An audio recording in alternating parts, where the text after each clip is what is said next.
at the sound of the tremolo-filled riff.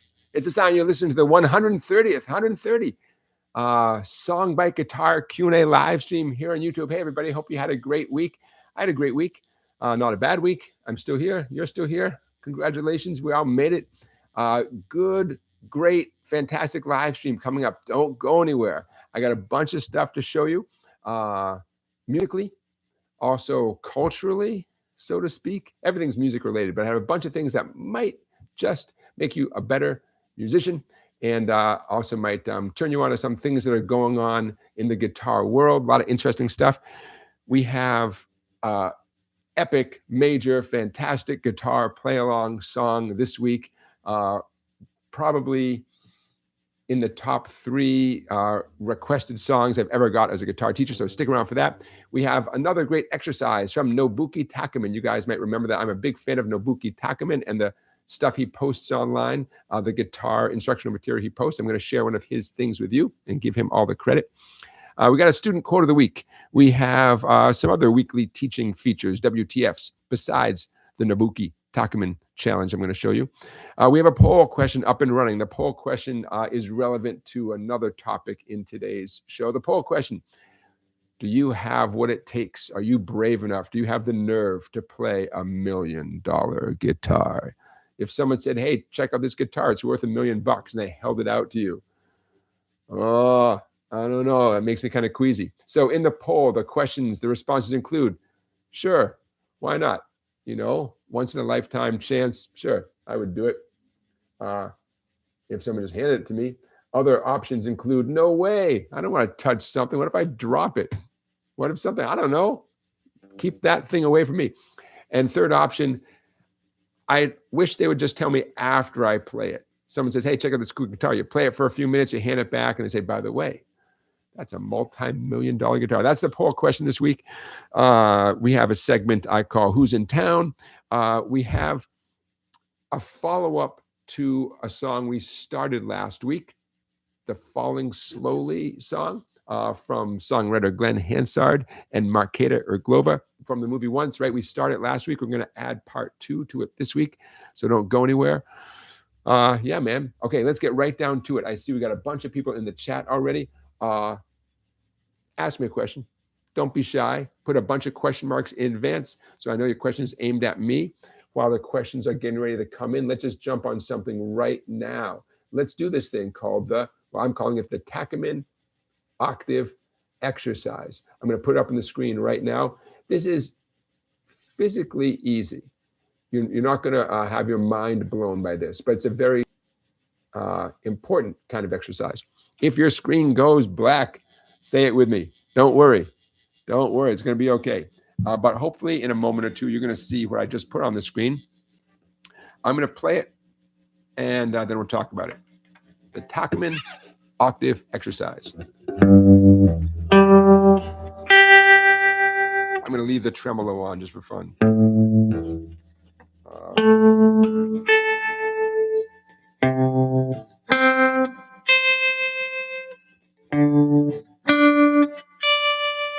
Okay, so what's going on there? Octaves, right? Number one, it's a challenge for your eyes and your brain and your fingers just to hop around the guitar. Number two, what's going on here? Well, the first 3 notes, those are 3 Gs on the guitar, G octaves. We got the low G, 6th string, 3rd fret. By the way, just use your index finger for all this. You don't have to come up with any fancy fingering. Low G, 6th string, 3rd fret. Skip over a string. 5 on the D string, 5 on the 4th string. Skip over a string, up 3 frets this time, 8 on the B string. 3, 5, 8. Those are all Gs. Guess what? You're learning the fretboard. G, G, G. Feel free to refer to those as low G, middle G, and high G. Now that little pattern you just learned, just move the whole thing up 2 frets, same strings. Everything's 2 frets higher, you get an A octave workout. The magic numbers here are 5, 7, and 10, right? So is this a little bit of a challenge? to your eyes. Oh yeah, yeah. Use the dots, my friends, the dots on the fretboard. You know, you have dots on the odd numbers, right? You guys all know that, right? If you're lucky, you got 3, 5, 7, and 9, single dots at 3, 5, 7, and 9. Use them to your advantage. You got 2 dots at 12. That's a quick way to find where 10 is, right? Focus on 12, hop back 2. Don't tell me any of you are looking for 10 by starting at 1 and counting up to 10. Don't do it. Don't do it. Start at 12 and go back 2, right? Remember all that math you learned in first grade? Yeah. Okay. So in a moment, I'm going to pull up the Instagram reel where he teaches this, because why not? Let's give the guy credit. I'm a big fan of Nobuki Takamen, and I encourage all you guys to follow him on social media. I follow him on Instagram. I'll pull up that reel in a minute. Okay. C octaves. It's the same concept beginning on the 5th string, the A string. I'm going to pause for a minute here. Tons and tons of stuff you do on the guitar. You learn it based on the 6th string, whatever it is, scale, arpeggio, whatever.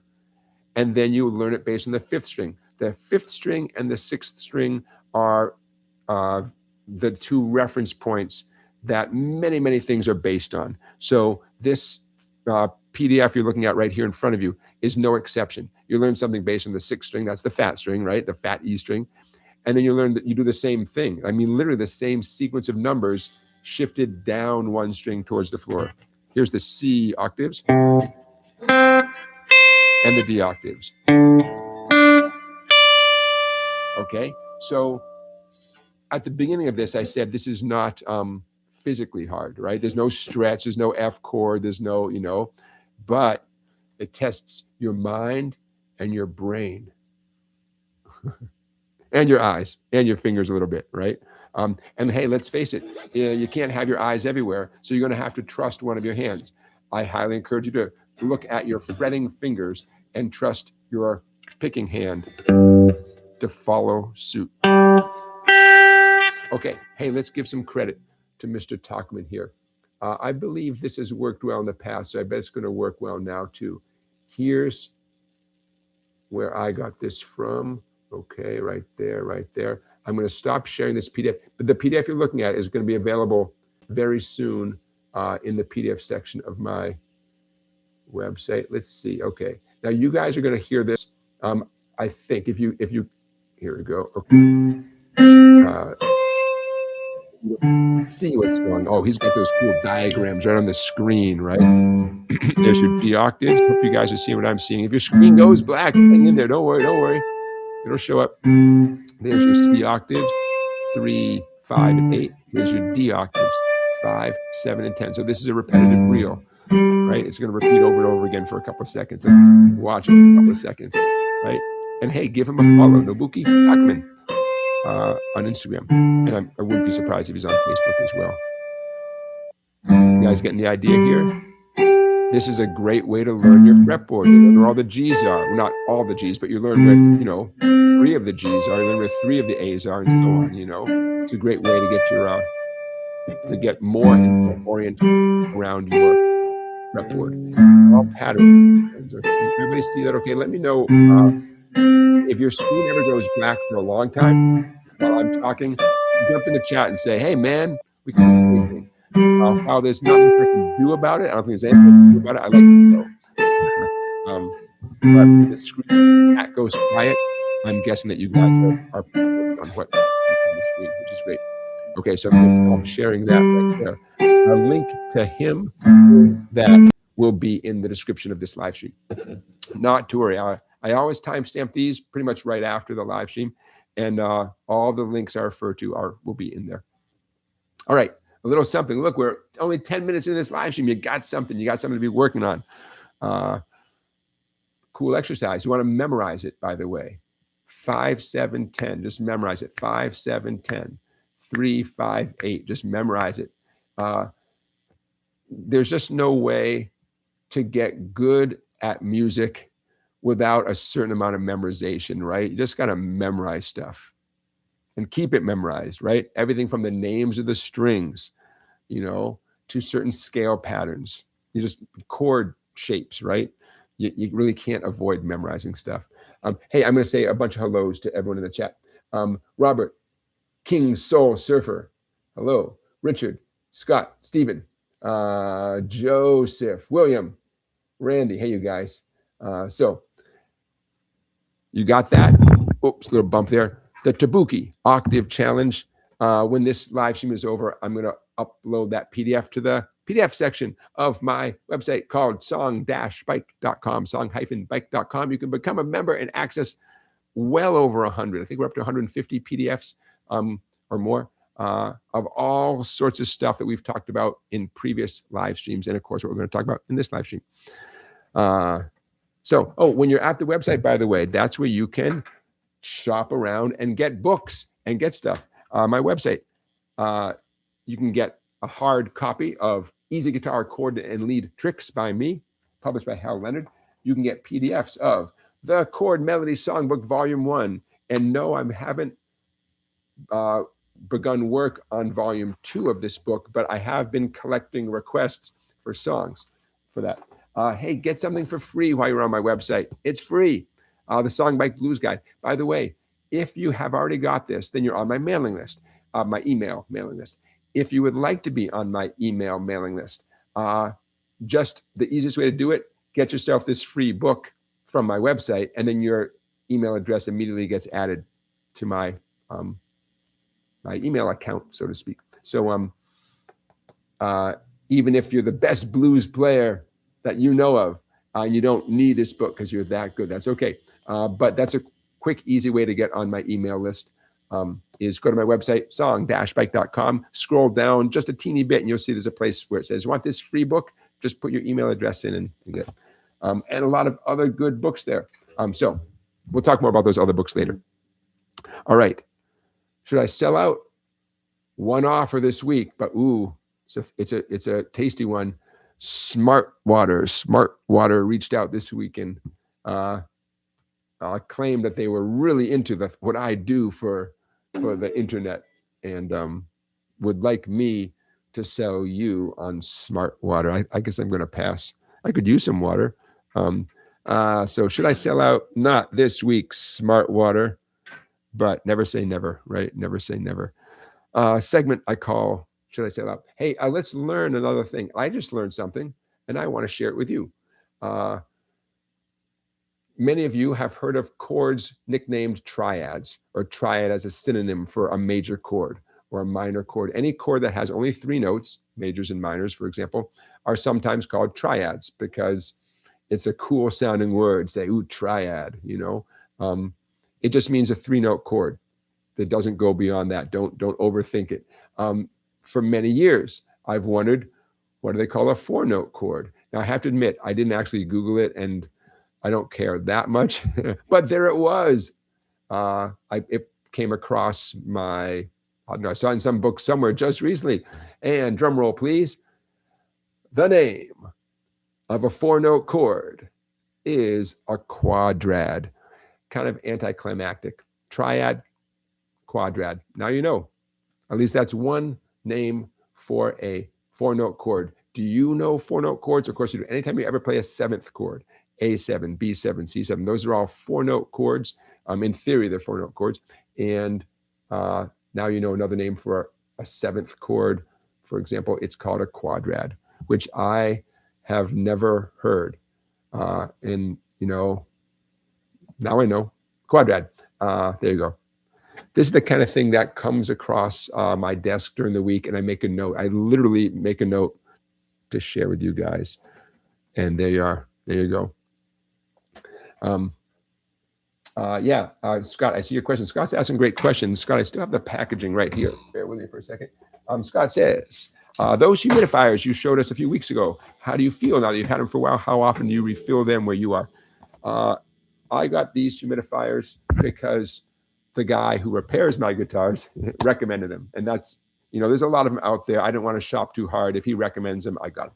So what I got was from the company called Music Nomad, and this is called the Humitar 1 acoustic guitar humidifier and hygrometer, and I'm pretty happy. They weren't cheap. I've already forgotten how much they were. $30 each. I got 2 of them, $35. And some of you are already out because you might well know you could take a plastic Ziploc bag, a sandwich bag, put a damp sponge in there and poke a few holes with a pencil, seal up the top Ziploc, and you made it for pennies, right? You can do that. That is a guitar humidifier. So why did I actually buy one for a lot of money? To try it out of curiosity. For me, it's a tax write-off. It's a business expense. What I really like about this is that it has a hygrometer, which it tells me what the room humidity is, or more specifically, the humidity inside the guitar case where my guitar is. And that I like that aspect. So number one, I like these. I recommend them. If you have that kind of spare money sitting around, I do recommend it. It asked me to use only distilled water so the little sponge element inside wouldn't be exposed to bad stuff and I guess get moldy, get funky, whatever. So I did use distilled water, and one of the sponges is developing these dark spots. Not fair. I'm guessing the dark spots are kind of mold. I don't know what else they would be. So no, that part, I used distilled water, man. I did what they said. So now, do I definitely know it's mold? I don't. But come on, man. Jonathan, what else is it going to be, right? Something. Be honest, man. Be honest with yourself. CLS wants to know, is Quadrad, does it work as a Scrabble term? Yes. I think that's a great leap in, not you learn a new word and your first thought is, ooh, Scrabble. I think that's excellent. Yes, you have my encouragement to use it for Scrabble. So I like it. One of them, the sponge part, has not developed any little black spots, and one of them it did. You can buy more of them, just the sponge part, and maybe I will. Although this time of year is when, where I live in New England, you can start phasing out the humidifying because the humidity is starting to inch back up again. So, but it really is fun and gives me a sense of confidence, hopefully not false confidence, that the humidity the guitar is getting inside the case is reasonable humidity. Bottom line is 45% is great. A little bit more is not going to hurt a guitar that's super old and dry like some of my guitars. And I would guess a little bit less than 45% is still better than 0%, right?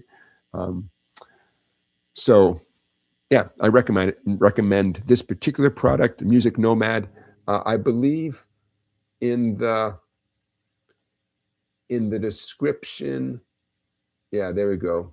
I'm going to put, don't go anywhere. In the chat, I'm going to put an affiliate link for the item I'm talking about. There you go. And if I remember, I'll put it front and center in the description of this live stream as well. If you click on the link I just put in the chat, it sends you to the Sweetwater page that features this exact item. If you then buy the item, I get a little tiny percent. I should say this live stream, right? SongBike gets a little tiny percent of the profit that Sweetwater would make. So, hey, if you're so inclined, yeah, click on that affiliate link. Go ahead and get yourself one or two and knock yourself out. For many of us this time of year, the humidity is starting to go up a little bit, right? And so it's not quite as important. Then again, especially with a decent quality acoustic guitar, unless you live in a super humid place, a little bit of humidity doesn't hurt, in my humble opinion. My local luthier, who I bring my equipment to, he had such a flood of people bringing him guitars that had developed cracks because of lack of humidity this winter, that on his outgoing message on his from his business phone, the outgoing message basically said, everybody's got to stop for a minute. I'm swamped with your dry, cracked guitars. I'm swamped in those. And number one, don't bring me any more anytime soon. And number two, you all have to humidify your guitars. I'm paraphrasing, but essentially that was his message. Like, you all have to do something. I can't fix everything. Barry says in Ireland, he's in Ireland, and low humidity is never an issue. Yep. But Barry, next time you're in a guitar store, well, number one, I'm curious then if they even sell humidifying devices. And number two, you can just ask their advice. anything made out of wood is going to dry out over time, right? That's just what happens with wood that's not part of a tree anymore. It's been chopped down. So these humidifiers, it's not like they drive moisture into the guitar. My understanding is that they just slow down the drying out process, So I'm curious, Barry, next time you're in a guitar shop, if they still recommend it for certain instruments, especially, say, older, vintage, valuable acoustic guitars. Or maybe they'll say, don't listen to that guy from Connecticut. What does he know? Music Fan is in the chat. Music Fan is also known as Mrs. Songbike, and she is our moderator tonight. That's why her name is in blue, and she says smart water is yummy. So I think if I can read her mind, she's saying, take the sponsorship, man. Take the big bucks. Sell out to smart water. Why not? Why not? I don't know why not. I don't know. I've never had it before, I don't think. Have I? Ask my wife, have I ever had that before? I don't know. Sweetie, I hope you're feeling better. My wife is on the mend. Anybody out there like dealing with cold and flu symptoms? There's something going around. Change of season, right? Scott says, in light of our poll question, Scott says, I'm sure I could make $1 million guitar sound like $100. The poll question, if someone handed you a guitar valued at $1 million, would you play it? Okay, now why am I asking you such a weird question? Now is the time. I will tell you. Here's why. There we go. Here's why this is a poll question. Everybody, big guitar news today. Big guitar news, or this past week, I should say. I'm putting something up on the screen, and what I'm putting on the screen is Christie's, the auction house, has received an enormous collection of not only guitars, but Americana, for lack of a better term. Holy moly, the Jim Irsay collection of guitars and Americana. Jim Irsay passed away recently. Some of you might know him as the owner of the Baltimore Colts. I'm showing my age. The Indianapolis Colts football team, American football. Well, Jim was a collector, and his guitars have gone up for auction. Hopefully you're seeing what I'm seeing on the screen. I'm going to scroll a little bit here. There we go. I'll let you read what's on the screen right there about the Jim Irsay collection, which, as we speak, I think today was one of the days. He's got so much stuff. The Christie's auction house is spreading out, the days and days of his stuff going up for auction. Holy moly. A lot of famous guitars that have passed through some famous fingers. In his guitar collection, and you can see the names right there, guitars that were played by the Beatles, Eric Clapton, Bob Dylan, Dave Gilmour, Jerry Garcia, Kurt Cobain, guitars and musical instruments, a lot of famous folks, but also Jack Kerouac. I mean, you guys can do a deep dive. Sporting artifacts linked to Muhammad Ali and many more names. Wow.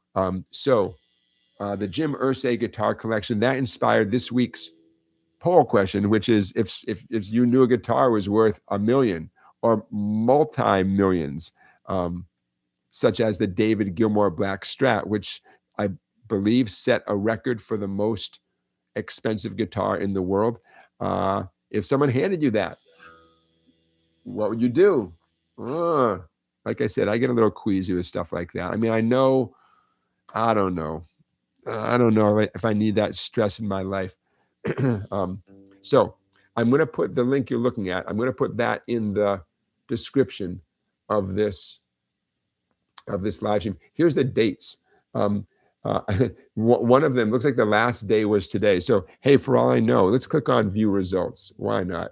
Okay, so yeah, it looks like today was the music day. And be patient as I refresh the screen. Okay, you hopefully are seeing some acoustic guitars on your screen. Yeah, okay, good. What is not obvious to me, based on the screen I'm looking at right now, the screen I'm showing you guys, is if any of these guitars had famous owners originally. I'm seeing some Gibson guitars, for example, with some information about them and the realized price. You know what Christie's was thinking they were going to go for and what they did go for. In the sort of headlines for each of these guitars is not a mention of who owned them, if they were owned by anyone famous. You'd think they would put that front and center. So maybe these are simply, valuable vintage. I hope I'm not scrolling too fast for you guys. I know I'm zipping through this. You'd think it would be, front and center if these particular instruments had famous owners. Okay, so bottom line is what you're looking at right there. I'm going to put that link in the description of this live stream. And I'm going to stop sharing that page because I thought you might get a kick out of the Beatles component in particular of his collection. So here comes on your screen, here comes, boom, the specific page about his Beatles objects. Looks like he has a total of 30 objects, everything from Ringo Starr's Ludwig drum kit, George Harrison's Gibson guitar. I'm scrolling now, scrolling. Oh, by the way, I'm going to pause here. Now, you guys know I'm here as a guitar teacher, first and foremost. Take a look at how John Lennon's holding his pick right there, right? Is that how we hold our pick, songbikers? Nay.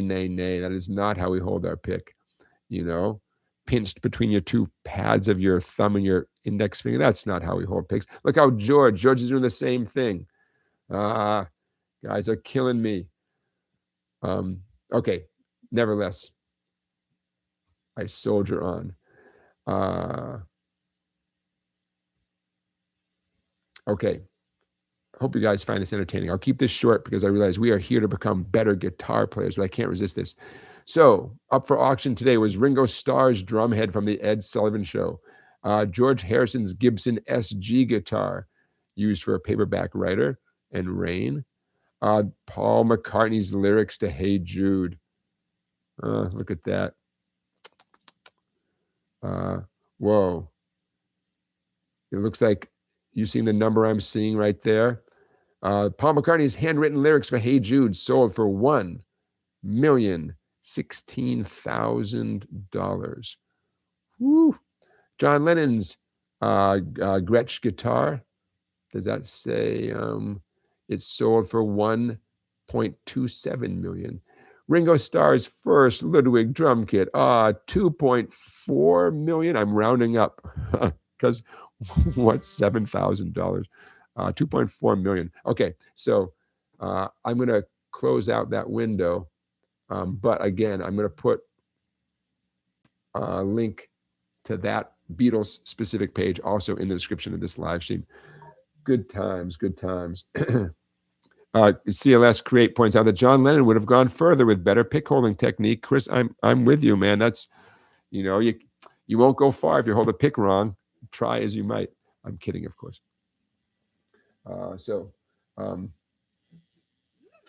Music fan, you guys that you didn't see what I was looking at there, I'm sorry.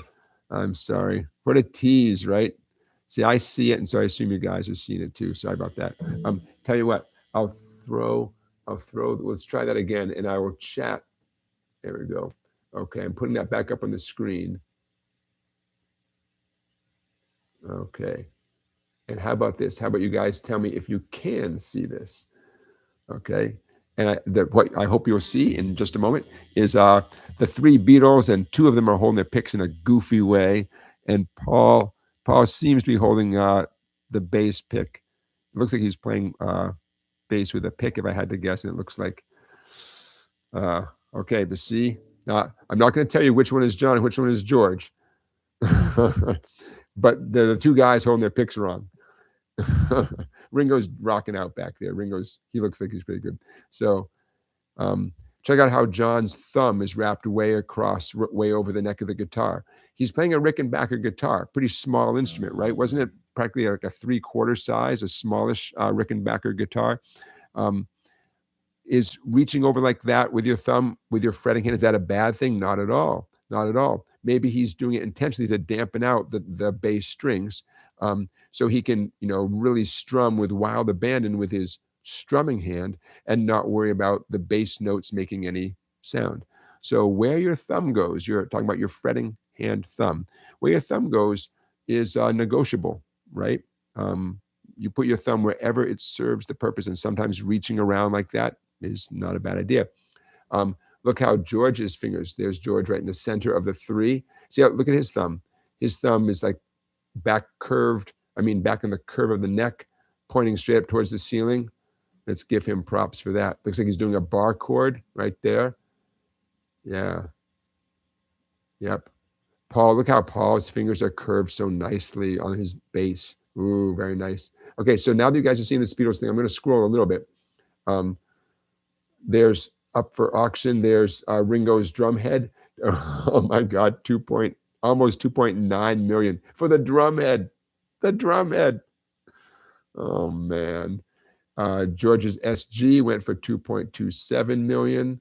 There's Paul McCartney's lyrics. Look, dude, you could take a screenshot of the lyrics right there for free, and then you've got his lyrics for free. Save yourself 1,016,000, right? John's Gretsch guitar, Ringo's first drum set. Oh, look at that. Very cool. John's upright piano, where he composed Lucy in the Sky, Day in the Life, Mr. Kite. Look at all those, 3.2 million. Okay. Ringo's Ring. Ringo's Ring for 120,000. You sure he doesn't want that back? It meant something to him at some point. Ringo, why'd you give away your ring, man? There's a story everywhere. Okay, you guys. So there you go. And I'll say it one more time. The page you're just looking at will also be a link in the description of this live stream. Good times, good times. All right. Hey, let's jump into Falling Slowly Part 2, because we got a lot to do today, and mostly I want to encourage you guys to become better musicians. And how do we do that? By having fun on the guitar. That's how we do it. Okay. Momentarily, your screen will be filled with beautiful, beautiful tab. There we go. I might make it a tiny bit smaller. Okay, looks good to me. So where are we at? Last week, we went over the beginning part of Falling Slowly from the movie called Once, also the Broadway musical, written by Glen, Hansard, and Marketa Irglova. Ooh, I could squint at the screen like some of you guys are, or I could just grab my own piece of paper that has this written down, which would make a lot more sense. Okay. So last week we went over the first two lines, and slow and steady, it sounds about like this.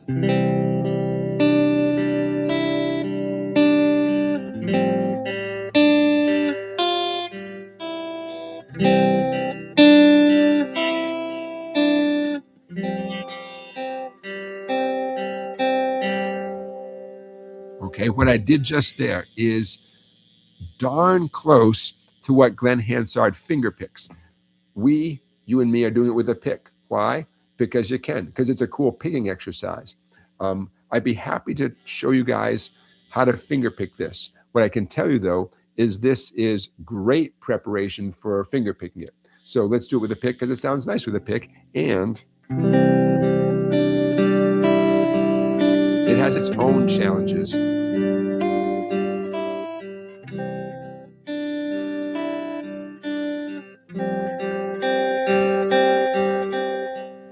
Okay, so I'm not going to spend too much time on those first two lines because today's focus is going to be on the second two lines. But just a quick recap.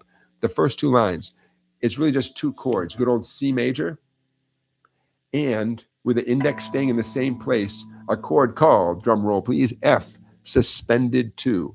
And that's up at the top of the page. You can see the chord diagrams. those two chords are all you need for the first two lines of the song.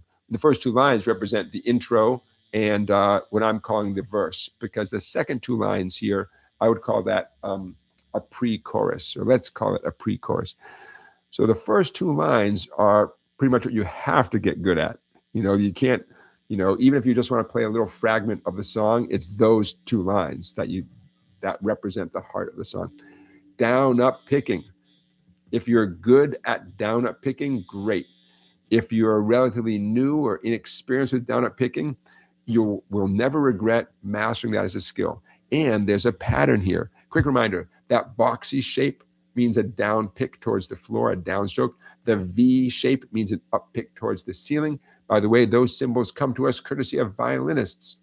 When they drag their bow across the strings down towards the floor, that boxy shape represents or indicates a down bow, and the V shape represents an up bow. They use these symbols first, and we borrow those symbols from violinists.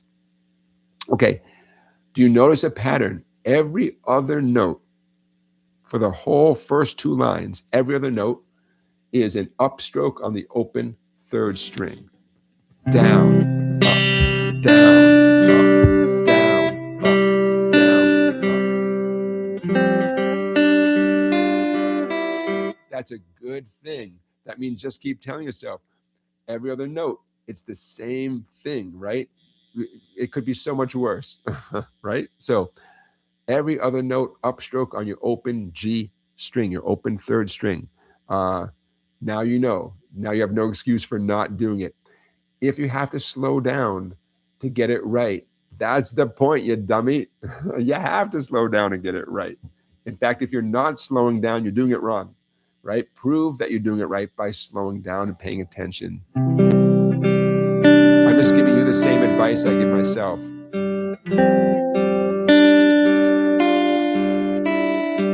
Now I know you can't see my hands too well. But, okay, now let's move on, because today's focus is what I'm calling the pre-chorus, the second two lines, where he says, games that never amount to more than their men will play themselves out. That part of the song, okay? We're still doing down, up, down, up, down, up picking. I didn't write it all in, but the first, all of line 3, the A minor line, all of that line is down, up picking. And the first measure of line 4, down, up, picking. Just start with a down and keep alternating, right? Let's review your left-hand chords. A minor, easy peasy. See how the G is in parentheses? Don't actually grab a G chord. You just don't need to. There's no need to. But musically, you are giving the world notes from a G chord. So I feel it's important to acknowledge that. So G in parentheses, do not grab a G chord. There's no advantage to it. If you want to, prepare your fretting hand as you're playing all those zeros, you can start sort of getting your fretting hand ready for the F sus2 that's coming up. But okay, don't bother grabbing a G chord. So A minor is new. All those open strings, easy peasy. Back to that F suspended 2. No big deal. By the way, the G in parentheses, at that exact moment, let go of the guitar. And the reason I'm telling you that explicitly is because sometimes students will only let go of strings that they have to, but keep a certain finger down. Sometimes that's a good idea, not in this case. As soon as you finish the first 3 notes of line 3, the A minor, the first 3 notes, by the way, it's a down, up, down. Right there, let go of the A minor chord.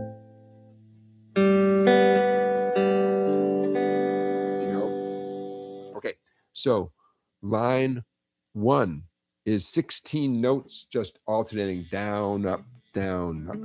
I'm going to play it slowly. I'm going to do my best to sing and play at the same time. I'll let you know how it works out.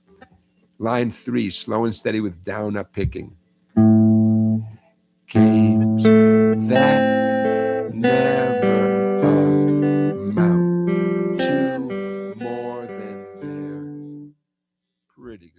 to do without singing now.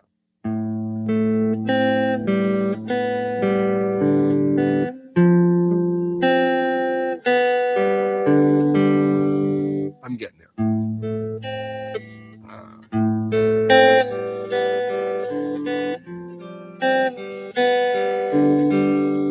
You might have noticed I'm stealing glances at each hand because I really want to play it right, you know. And then over time, I'll begin trusting my hands more.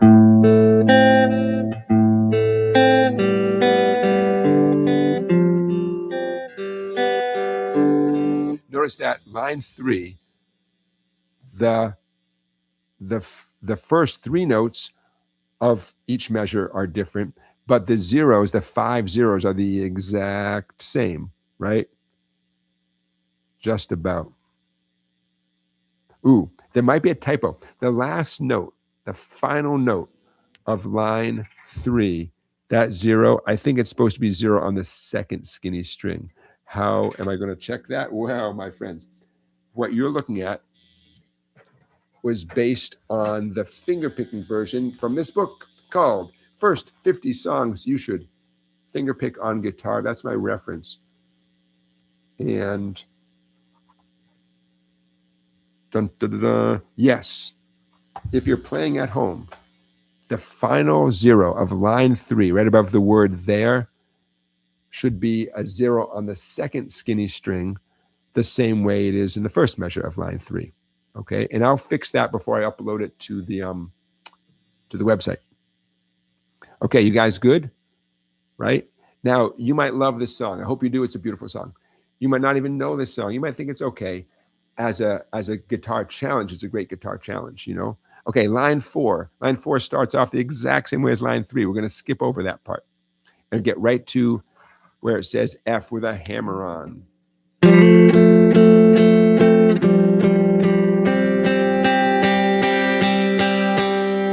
There's no lyrics here. The lyrics have finished, and this is the dramatic buildup going into the chorus. Okay, so where I wrote F, big capital F, take a look at the top of the page, the chord diagram at the top of the page.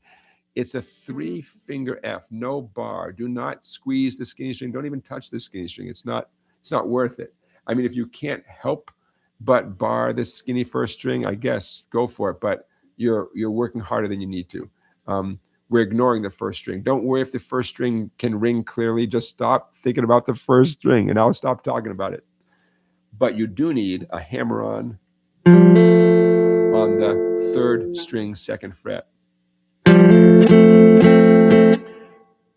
At this moment, this F in the end of the page, all downstrokes.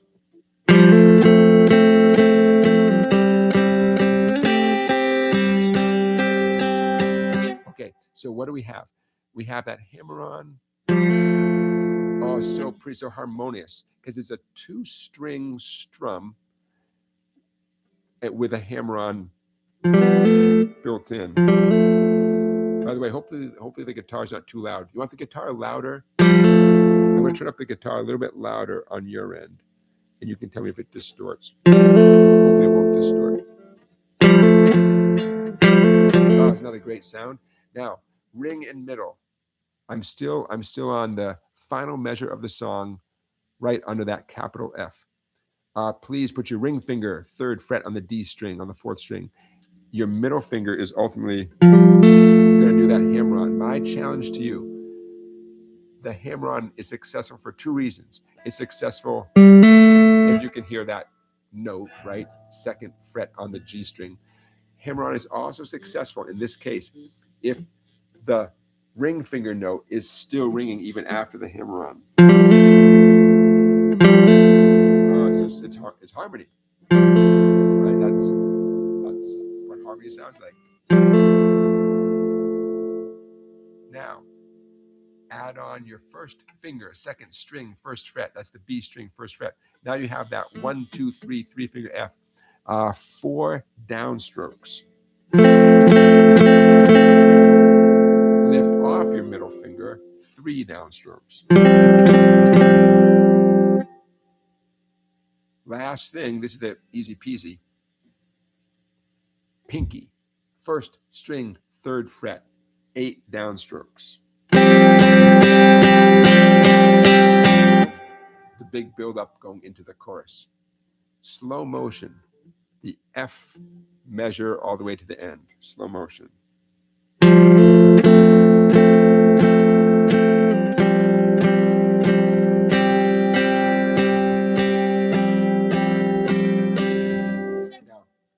Now, as a teacher, the rest of the song is supposed to be the challenge. Don't make this part the challenge, right? This part is all downstrokes, a little maneuvering with your fretting fingers, but don't get hung up on this part. If you're sitting and practicing like literally this page, put 99% of your effort into everything but this measure. And here's why I'm saying that. You're going to be a better guitar player due to the time you put into all this other stuff. Don't let this one measure hang you up. I know it's a little bit quirky, but it's really no big deal. It's not the heart of the song, and it doesn't have quite the same value in my mind as a teacher. But it's worth doing because it's a cool, kind of subtle.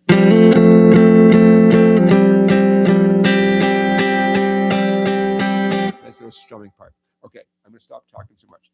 Ask me a question about what you're looking at. Barry says he usually tunes the guitar lower a half step when he plays this to help with his own singing. Yeah, that's a great idea.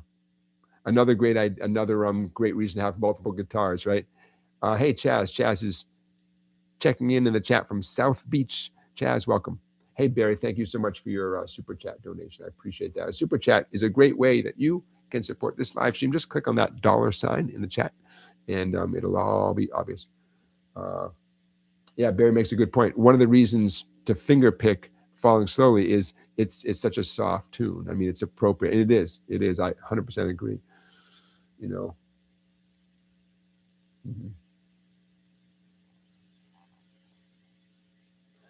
Hey, Charlie, I'm looking at your question. Yeah, Charlie, getting back to the notion of guitars that are super valuable because they've been played by somebody famous. What if it was a cheap guitar, but someone famous like Eddie Vedder started on that guitar? Hey, I suppose you put up for auction and see what the market will bear. Sometimes I'll see an autographed guitar hanging on the wall in some, artsy, music-y place, and I'm going to have some big name signatures on there, but the guitar itself is a really inexpensive guitar, and I have mixed feelings.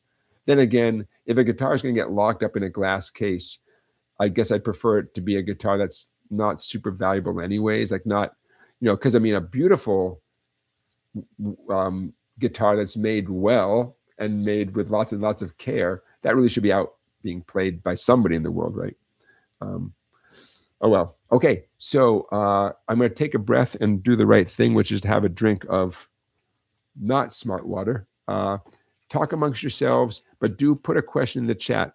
In a minute, we're going to do our play-along song of the week, so don't go anywhere. But now's the time to wet your whistle if you're going to wet your whistle. Chaz, thank you for your super chat. I appreciate that. Okay, talk amongst yourselves, everybody, but do ask me a question about this if you'd like to.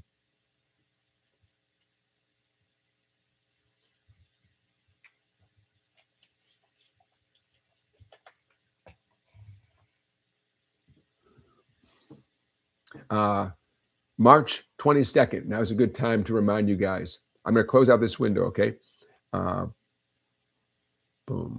March 22nd. That's next Sunday. I'm going to be playing for you. What's the story? There's my shirt right there. My band, Atlantic Years. We are going to be playing for you right here on YouTube. The exact time to be determined, probably 3 o'clock Eastern, 4 o'clock Eastern, next Sunday afternoon. 2 guitar players singing, of course, bass guitar, keyboards, drums. It's going to be a lot of fun. We're going to be playing streaming live here on YouTube next Sunday afternoon via like the same as this. You get a little mention like, hey, Jonathan's stream is starting soon. You click on it and we'll be rocking out. We're going to do all original material, about a half an hour's worth. If you're busy, don't worry. You can come back and watch it later. But we're so excited. Hey, Randy, thank you for your super chat. We're so excited. Clay and I have invested in a bunch of new technology and we're figuring it out because we're going to have multi-cameras, a whole bunch of microphones. It's going to be good. I just don't know how we're going to make it good, but we're going to make it good. The music is going to be great. I can't wait for that moment where we click on, go live. That's what the button says. It says go live. Go live, and everything is like exactly what it should be. No issues with audio or video or internet connection. We upgraded. We got the barn some new internet, my friends. We got the barn is wired where we rehearse. So, anyways, next Sunday, Sunday afternoon, it's a date. You're gonna love it. Very excited. So stay tuned for that. Okay, enough about me. But if you have any questions about that next Sunday, let me know because I'm happy to talk more about it. What I really want to get to at the moment, though, is here it comes. Drum roll. I'm not even joking. Give me a drum roll because I hope you're sitting down. The song that gets more, well, maybe it's not it's in the top 3 songs that gets lots of requests. Okay, we're about to play a song as our play along song of the week.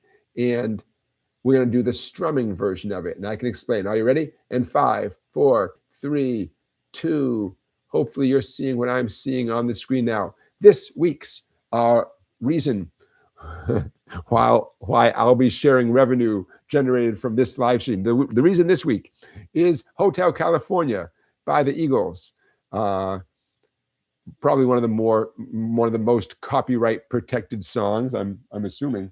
You're going to need a capo because the Eagles used a capo. Now, I'm very excited about this if you can't tell, and here's why. A lot of people love this song. I want to help you play this song. The chords are not hard chords, but these are the exact chords that represent the heart of the song. Quick disclaimer, there's a lot of guitar parts happening simultaneously in this song. What you're looking at now is the heart of the song. If you focus on just the chords, and that's what we're going to do, you can strum these chords pretty easily and play Hotel California. The exact picking, essentially arpeggiating the chords, that is beyond the scope of today's play along of Hotel California. Someday I'm happy to get more into the nitty gritty. When that day comes, you'll be glad you prepared with this right here. This is exactly what your fretting hand needs to play the actual note for note Hotel California with a capo on 7. So let's have some fun and just strum the chords with the knowledge that you're playing it exactly how the Eagles play it, without the stress of all the dancing around playing the one string at a time, So the Eagles, I'm just going to grab that first E minor chord. Again, I'm capoed up at the 7th fret because that's what the Eagles do. The Eagles, instead of just strumming the E minor, they're doing a cool little dance around, Now I'm kind of fudging, I'm kind of faking it right here. At the moment, I don't want to stress out about exactly which strings exactly which ones they hit. Let's have some fun. Let's relax for a minute, focus on the chord changes, and then, hey, whether you and I do it or you just watch any video of any joker on YouTube teaching the exact note for note Hotel California, your fretting hand will be so prepared. You'll be like, oh, that's, and then all you have to think about is your right hand. Okay, so take a look at what's on the screen there. Again, capo right behind the 7th fret. I was pleasantly surprised when I realized that I could sing it down an octave in the same key as the Eagles. So let's keep the capo at 7. Okay. Every chord you see on the page, and we're going to go over them, you're going to strum each one of those chords 4 smooth, relaxed downstrokes. Now, if you want to do something fancy, knock yourself out. I don't think I'm gonna go on a dark desert highway. In my hair. Let's keep it simple and focus on making the chord changes and getting the chords to sound good. It's a tight fit. There's not much real estate once you capo up at 7, right? The B7 chord is a beast. It's doable, but you know, it's tricky with the fret spacing being so small. Okay, so I'm pretty much done talking about the right hand, your picking hand. Every chord there, 4 downstrokes, smooth and steady. That's it for picking. For your left hand, please do the E minor chord with your middle and ring fingers, your second and third fingers. Why those two? Because then your middle finger is in the right place when you go to the next chord, B7. Okay, so advice number 1 for your fretting hand, E minor, middle, and ring. Okay, D suspended 2, quirky chord. It's a D chord, just no middle finger on the first skinny string. Okay, you would not be the first person to grab the D shape and right before you strum it, let go of the middle finger. You know, I'm pretty sure I'm going to do that myself because I'm so good at D. It's just easier to grab the D and quickly let go of that first string rather than think of D suspended 2 as its own unique chord. That's just me. The 4th chord, A9/C sharp. Don't be scared of that chord. It's just unfamiliar. It's not hard. It's unfamiliar. What do we got going on there? Let's start with the fact that it's A9/C sharp. C sharp, it's the low note. So they have to acknowledge it. When the low note, the lowest sound is not the root note, in this case, the note A, then you have to write it the way they wrote it. Ring finger, 4 on the 5th string, 4 on the A string. Please use your ring finger. Index finger, 2 on the D string. And then you have open 3rd, open 2nd, open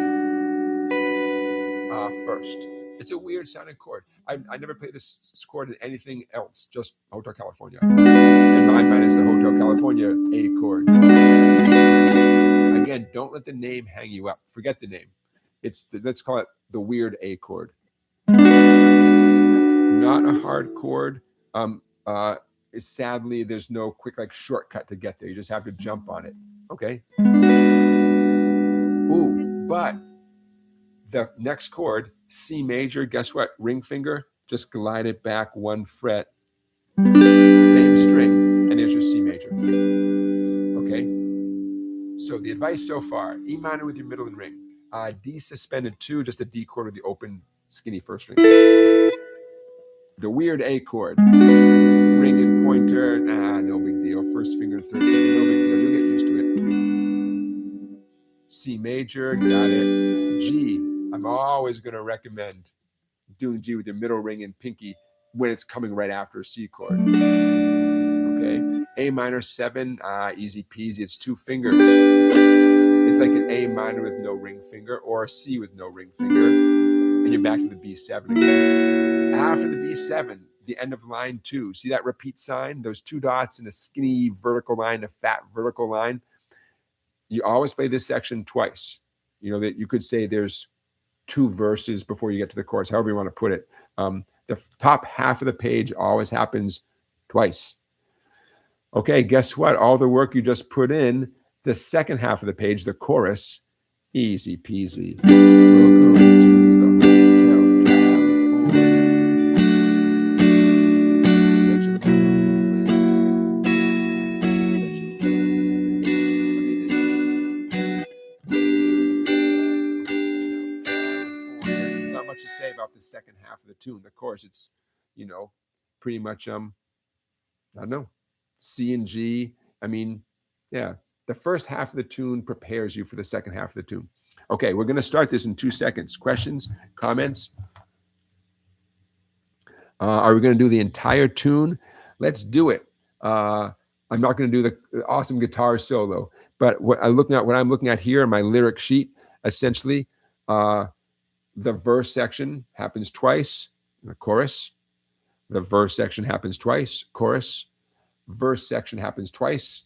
And in the actual recording, it goes into like some of you might know this, the song is a little bit over 6 minutes. The last 2 minutes of the song are guitar solo.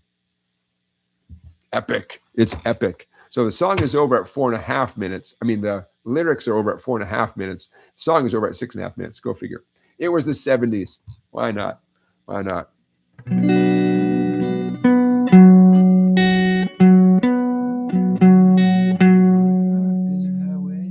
getting the melody in my head. I highly recommend this. Before you start playing a tune, before you start singing it, make sure you know where the note is. On a dark desert highway, cool wind in my hair. So, pro tip. It makes me feel special to say that. I grab my E minor chord, as long as I start in E minor. I'm using as my vocal reference point the 5th string 2nd fret, where I told you to put your middle finger. On a dark desert highway. Now, as long as I start on that note, I'm pretty confident I'll make it through the verse okay.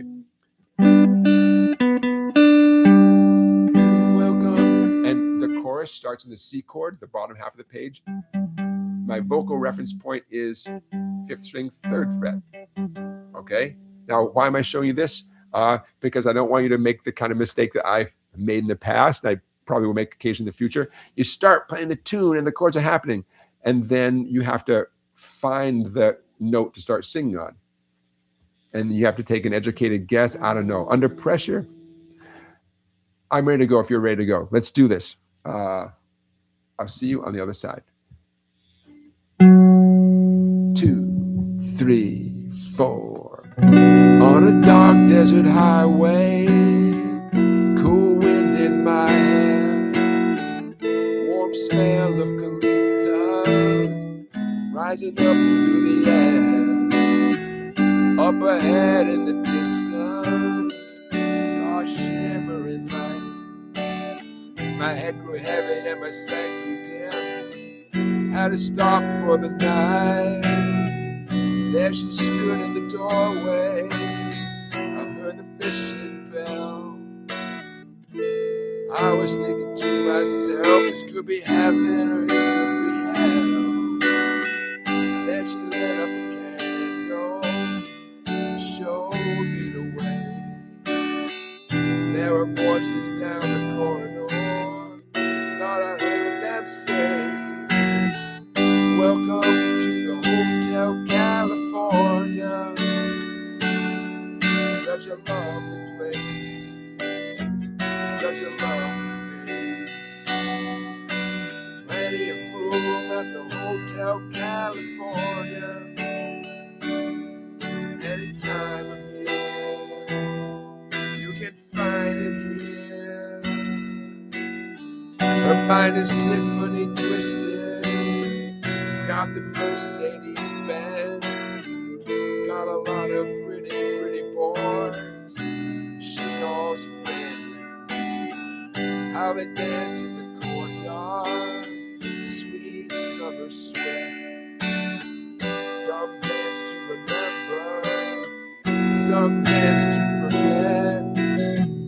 So I called up my captain, please bring me my wine. He said, haven't had that spirit there since 1969.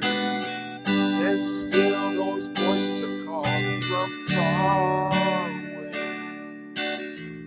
Wake you up in the middle of the night just to hear them say, welcome to the Hotel California. Such a lovely place, such a lovely face. Plenty of room at the Hotel California. Any time of year, you can find it here. Mirrors on the ceiling, pink champagne on ice. We're all just prisoners here of our own device. And in the master's chambers, gathered for the feast.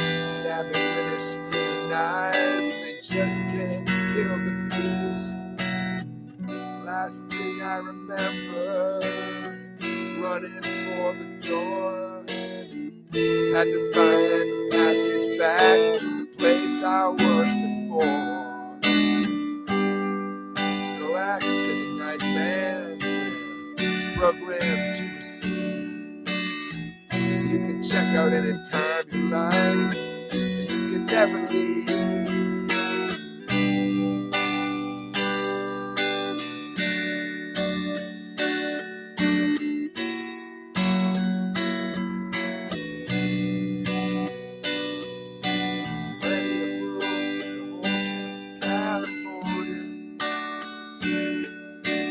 Time of year, you can find it here.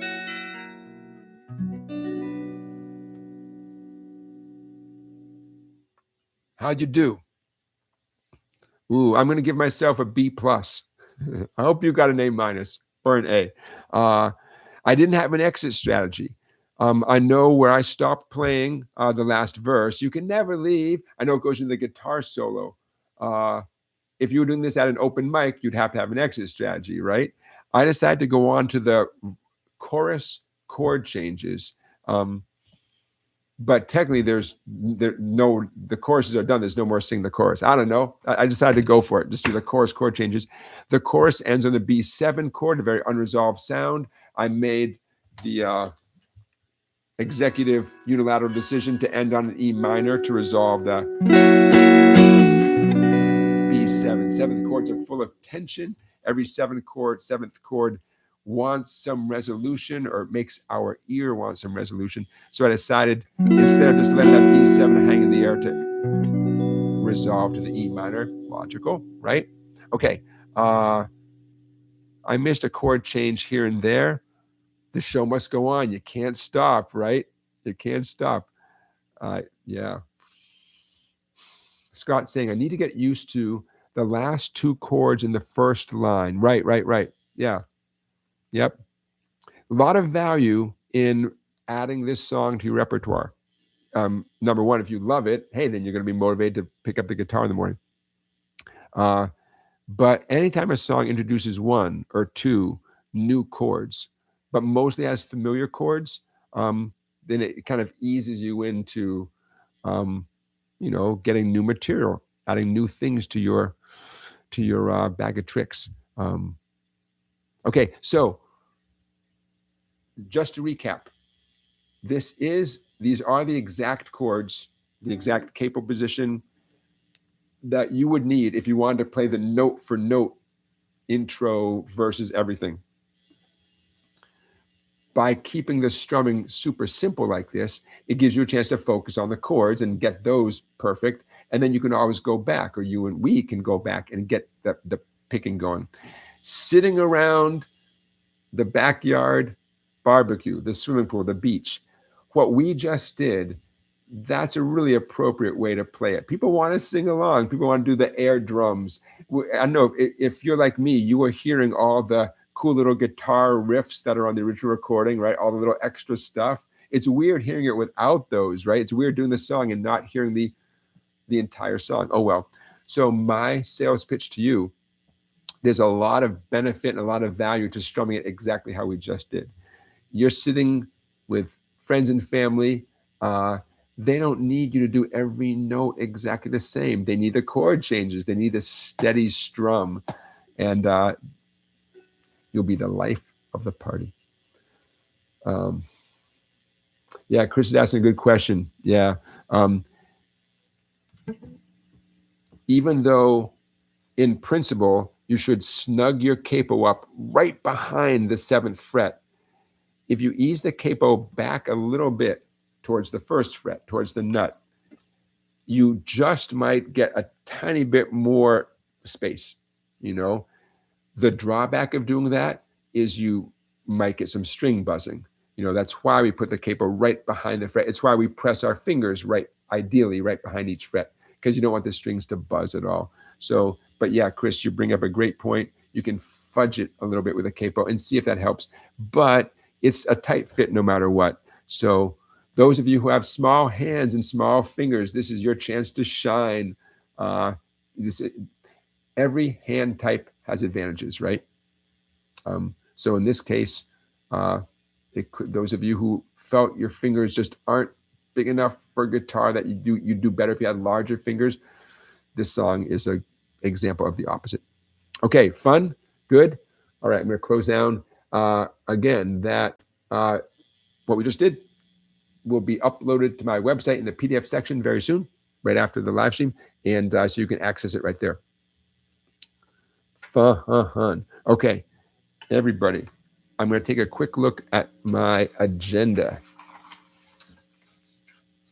Heaven forbid I miss something that I intended to do with you guys. Put a lot of preparation into, what I want to accomplish during these live streams, and it'd be a shame to just forget something. Have you voted in the poll? Hope you have. Poll question: if someone handed you a multi-million-dollar guitar, would you play it? 32% say no way. 52 say sure. Someone just hands me the guitar and says, you want to play David Gilmour's Black Strat? Sure, you play it. Why not? And 16% the compromise, that you just would like to be informed after you play it that you just played, a multi-million-dollar guitar. Don't forget to vote in this week's poll if you haven't already. Okay, check. Now is a great time to ask me a question. When you ask me a question, put a bunch of question marks in advance so I know it's aimed at me. Who's in town? A little segment I call Who's in Town this week, with St. Patrick's Day coming up, by the way. Happy St. Patrick's Day this Tuesday here in the US, March 17th. Actually, I'm going to reveal my ignorance. Is St. Patrick's Day March 17th all over the world where St. Patrick's Day is celebrated? I'm going to take a guess that it's St. Patrick's Day on Tuesday, March 17th. Everywhere they celebrate St. Patrick's Day. So happy St. Patrick's Day to anybody who's into it. Irish music is coming through town. Who's in town this week? The Irish bands, there's actually 3. There's only 7 days in a week, and 3 of the 7 days are Irish bands. The High Kings, Alton, and Dervish are coming through town. On St. Patrick's Day, in my little small town in Connecticut, it's actually a blues player, Sue Foley. Sue Foley is playing some blues on St. Patrick's Day here in Connecticut, where I live. Who else is coming through town? It's a busy week. Holy moly. The Masters of the Telecaster. I saw them play. G.E. Smith and Jim Weider. G.E. Smith from the Saturday Night Live band. Some people like me saw him on tour with Bob Dylan in the late 80s. It was a long time ago, 1988. My first Bob Dylan concert featured G.E. Smith playing guitar with Bob Dylan. And Jim Weider. I'm so sorry, Jim. I can't help but to think that it might be pronounced Weider. Weider. Many of you know him as the guitar player who essentially took Robbie Robertson's place in the band called The Band. And you might have seen him playing with Levon Helm, I think, as well. So they are Masters of the Telecaster, and they're coming through town. And the bluegrass band, Grammy Award-winning bluegrass band, the Traveling McCourys, are coming through town as well. That's MCCOURYS, the Traveling McCourys are coming through town as well. And those names and YouTube links to what they sound like and look like and everything, that'll be in the description of this live stream. Okay, I'm looking at what you guys are checking out or talking about in the chat. Yeah, regarding playing, some random super expensive guitar, Scott says, hey, if they hand it to me, the risk is on them. Yeah, good point. It'd be really great if there was like if we're all sitting in beanbag chairs and the carpet was like, a foot tall. I don't know. I worry too much. The most expensive, have I ever played a super expensive guitar? I'm asking myself. I used to work in a guitar shop, and we had some beautiful new Martin guitars that were super expensive at the time, which might have been like $2,000. This would have been in the 90s, maybe even $3,000. So, yep. I guess that, I guess I guess in guitar stores, I've played some pretty, nothing above maybe $4,000 or $5,000 tops, which is still crazy. I still have mixed emotions about grabbing guitars, but I know I'm not going to buy them, you know. I don't know. Charlie says he's interested in the original songs that we are going to play next Sunday. Charlie, I'm interested in those too. I sure hope I remember the words. We'll find out. Yeah, we're going to do about 6 songs. It's only going to be about half an hour. So you'll be free the rest of Sunday to do whatever you want to do. Although I'm guessing it'll be a little bit more than half an hour. We're not going to chat too much. We're going to rock out in these 6 tunes. But, you know, we got to say a few hellos and goodbyes and introduce the band and everything. So it might be a little bit more than half an hour. Won't be an hour. I don't foresee that. But it's going to be great. Going to be great. Oh, by the way, it's going to be the first of many. We're cranking out some pretty good new tunes, some pretty good original tunes. And my dream would be to do something like this every month or 2 and introduce a bunch of new tunes each time. Oh, the goal, by the way, is number 1, to rock out. Number 2, we want to record the best songs. You can help us determine what the best songs are. So, you know, after a few months, I could imagine us having gone through easily a dozen or more songs. And, you know, we might, you know, with your help, come to the decision about the ones that are really the best ones to record and, like, you know, take them to the next level. So that, you guys, I do welcome your feedback. And if you're busy Sunday, again, you can watch it after the fact, just like this live stream. In fact, many of you are watching this after the fact, right? By the way, those of you who are watching live, no ads. Woohoo! Those of you who are watching after the fact, I know you got to deal with the ads. Just a little compromise on my part. No ads as my way of saying thank you to you guys who are watching live. I appreciate you guys being here. I sure do. 130 live streams, number 130. That's a lot, man. That's a lot. By the way, you know there's a playlist, right? There's a playlist of all these live streams in the description of I think it's in the description of every video. A link you can click on the playlist of all the past live streams. Okay, I just want to make sure I'm not missing any questions that you guys are asking me.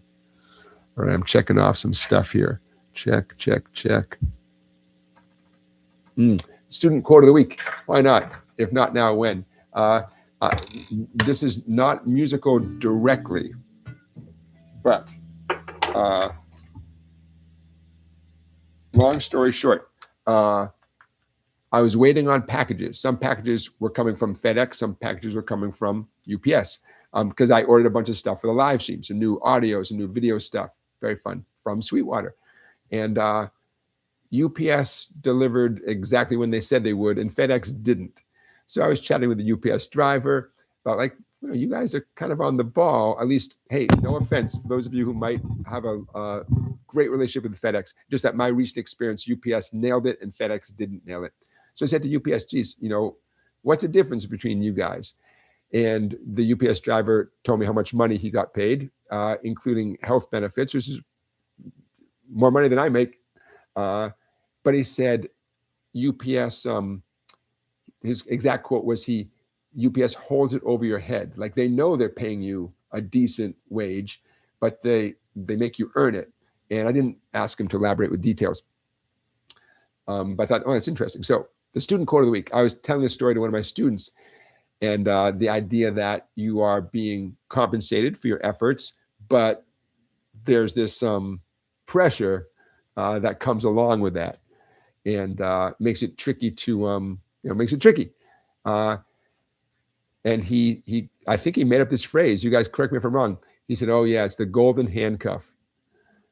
The golden handcuff. I thought, yeah, man, where the money's there and you got a reason to keep doing your job.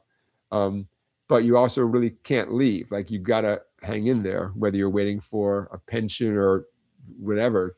The option you took is the best option you have, whatever it is. So the golden handcuff, that's what he described. And I thought, I've never heard that before, the golden handcuff. So that's the student quote of the week. There you go. Moving on. Chris has a question. CLS Great says, can you talk about the value of playing every day? I skipped yesterday and I feel terrible.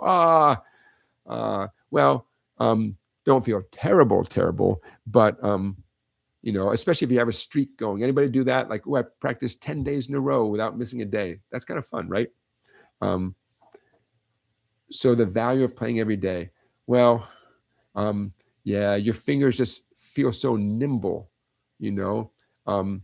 Warm-up time is less. I know the more I play, the more it feels like, even though maybe 24 hours has gone by, it feels like I was just holding the guitar a minute ago. I can remember a long time ago, but I remember the feeling where it would take me a while to get warmed up. Well, in the beginning, you don't know anything, right? When you first pick up the guitar, it's all foreign. But I remember a certain time in, you know, after playing guitar for a few years, I guess, when I realized after 15, 20 minutes, I was way better than I was when I picked up the guitar. And then I realized as the weeks and months went on, I was feeling the same way I felt after 20 minutes, after maybe only 5 minutes, you know. The more you play, the more you go right into that mode, and your fingers and your hands are just kind of supple and ready. And so that's what you get for playing every day. And you miss a bunch of days, you start to lose that a little bit. You can just feel that stiffness, you know. Another value of doing every day is if you're playing essentially the same material, you are likely to memorize it and to keep it memorized. And we all play better with stuff that we have memorized. It's not your job to memorize everything you ever do, but whatever you have memorized, I bet that's what you're good at, right? You know, it's not a coincidence that you both have it memorized and you're good at it. Maybe you practiced it so much that's how you memorized it, or vice versa. You memorized it and that helped you get really good at it because you could focus on whichever hand needed your attention, you know. Chris, those are some of my thoughts, you know, about the value of playing every day. It's good for your morale. You feel like, you know, you're engaged. You know, you're engaged with your instrument. It's part of your routine, like eating something healthy every day, any type of exercise you do every day. You know, checking off things off your to-do list every day. You feel good about yourself, right? And sometimes you take that as an excuse to buy a new guitar. But I practice every day. I'm really good at it. Well, I had an interesting experience today with one of my younger students. This kid came in and he's been teaching himself stuff, and he sounded really good. Let me think if I can. He came in. Hold on.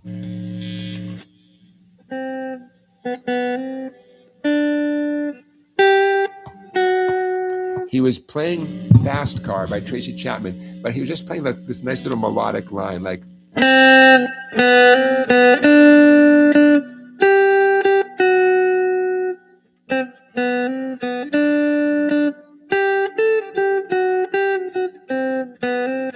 playing it better than I am, you know?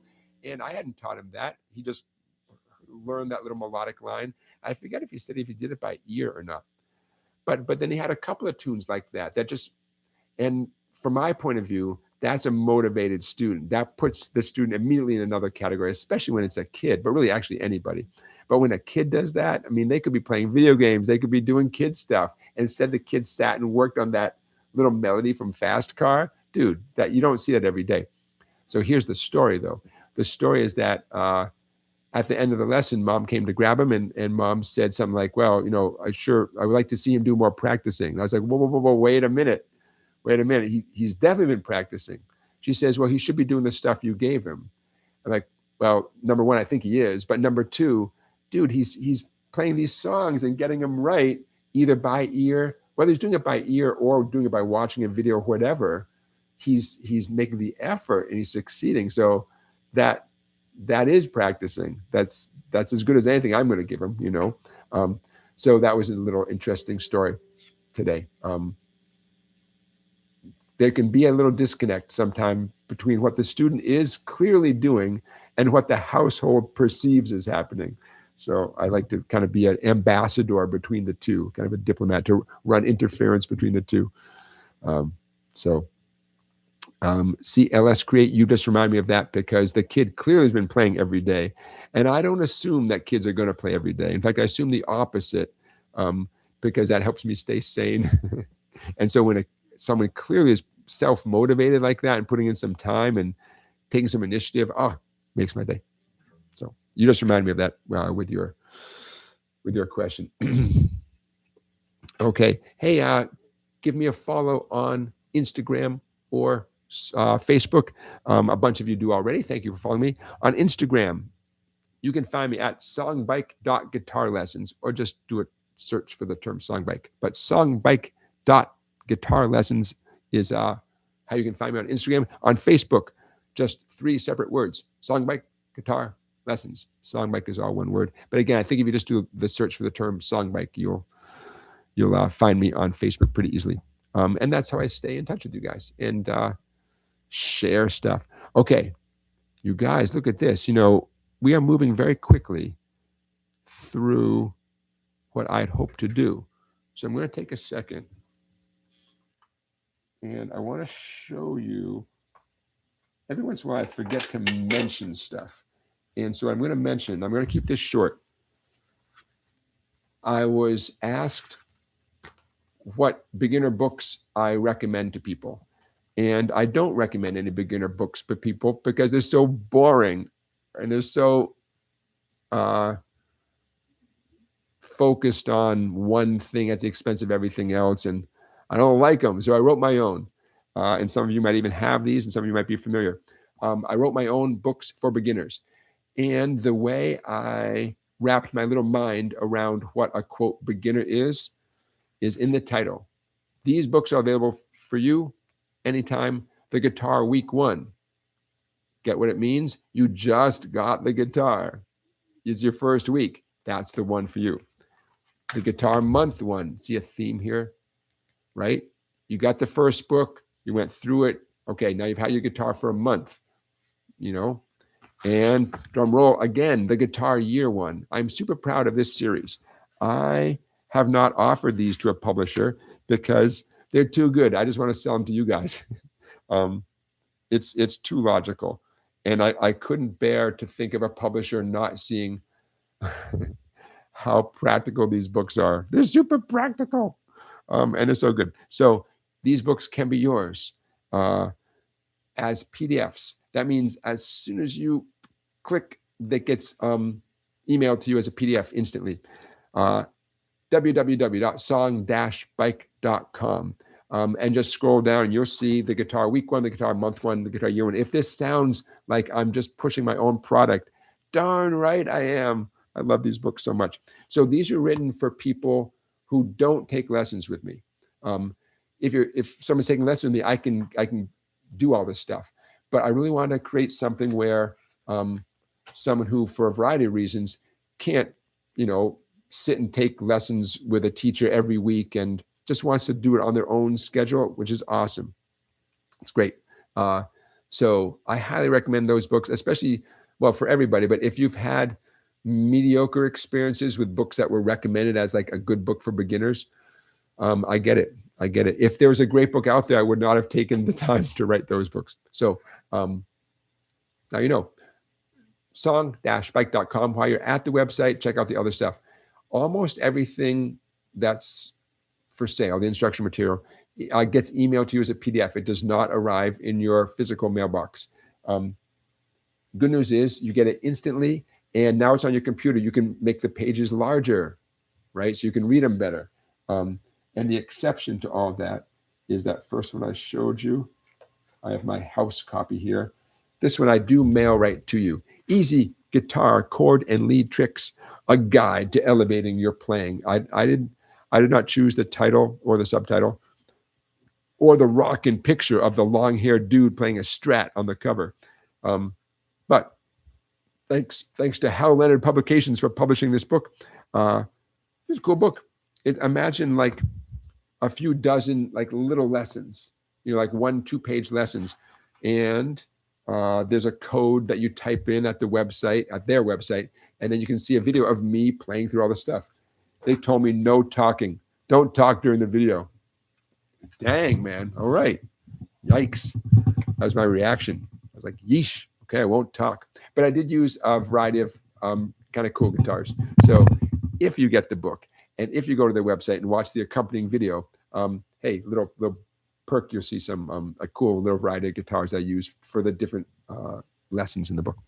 Okay, if you order that book, it is a hard copy that I mail to you. There is no, I don't have any elves working for me in a workshop or something. I put it in a box. I mean, a cardboard mailer. I seal it up. I walk it over to the post office. I do it. And I thank you in advance. Okay, so you guys, I'm going to look in the chat.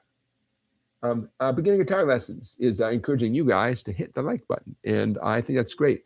Remember that for whatever reason, I can't like my own live stream until it's over. I don't know what's up with that, but you can like it. So yeah, I would love to get a thumbs up. I don't know, just for the fun of it. Scott, I'm reading your comment. Yeah, and getting back to practicing every day. Yeah, a little bit every day is the goal. If you are here and you are here and you're playing the stuff that we're going over today, that's awesome. That's my hope. That's my deepest dream. But I also hope that tomorrow you return to this material and do it tomorrow too, right? It's hard. I mean, believe me, I get it. It's life, right? Life. Things get in the way. So go easy on yourself. Don't beat yourself up. If you miss a day, miss 2 days, it happens. It happens, right? But by the same token, don't complain.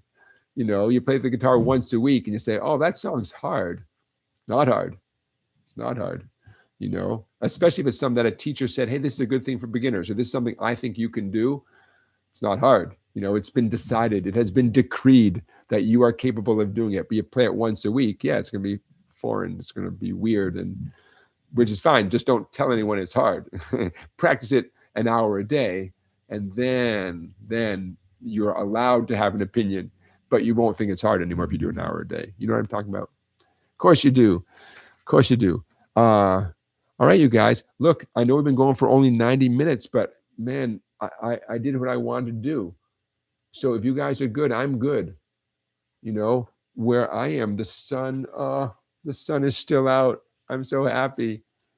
How you guys do with the changing of the clocks on Sunday? You guys survived the losing an hour? I hope you did.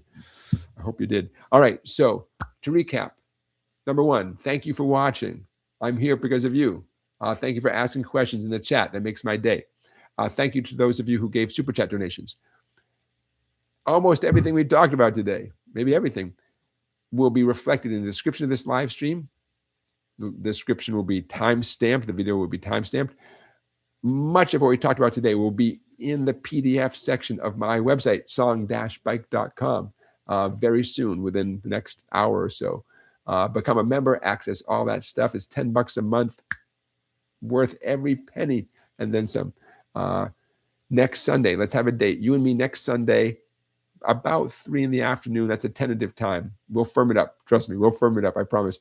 It'll be a live stream just like this, except I'll be standing up and I'll be with 4 great musicians. We'll be rocking out, singing original tunes, 2 guitars, bass guitar, drums, keyboard. It's going to be great. What could go wrong? What could go? Nothing. We're not going to have a single technical glitch. It's impossible. It'll never happen. But it's going to be a lot of fun, and hopefully it'll be the first of many. In fact, that's the whole point, to be the first of many.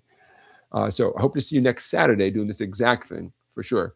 Then the next day, Sunday, the 22nd of March, I'm going to rock out. And yeah. All right, you guys. Let's end early for good behavior, right? Early release. I'll see you guys Saturday. Follow me on Instagram or Facebook for little updates about everything that's coming up. And hope you have a great week. Hope it's warming up where you are. Hope spring is starting to poke through a little bit where you guys are at. And I can't wait to do this all again next Saturday. All right, you guys. My weekend begins now.